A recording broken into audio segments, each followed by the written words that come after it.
Hello, আসসালামু আলাইকুম প্রিয় বন্ধুরা, আশা করি সবাই ভালো আছেন। তো দেখতে পারতেছেন আমাদের রাজা হাঁসগুলো পুকুরে গোসল করলো। গোসল করার পরে একটু পুকুরের ওপরে উঠলো, ওঠার পরে এরা একটু গা শুকাচ্ছে।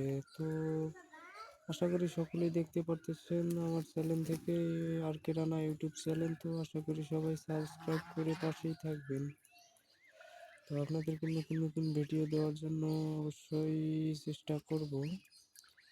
তো রাজাহাঁস সম্পর্কে আজকে কিছু কথা বলবো, যে রাজাহাঁস পালন করলে খোলা খোলামেলা জায়গা লাগে, খোলামেলা জায়গার প্রয়োজন হয়, এবং সঙ্গে পুকুর থাকা, পানি থাকাটাও ভালো।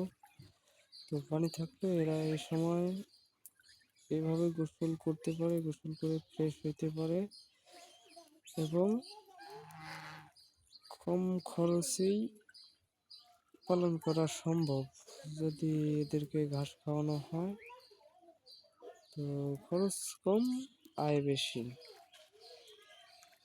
তো এই দেখেন আমাদের পুকুর, এই যে পুকুর, আমাদের পুকুরে আমাদের হাঁস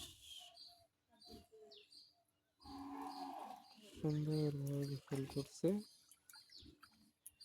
বাচ্চাগুলো গোসল করছে, করার পরে বাচ্চার মাগুলো, এই যে বুড়ানিগুলো, বড় হাঁসগুলো গোসল করলো, করে রোদে গা শুকাচ্ছি। তো সবাই দেখতে পাচ্ছেন,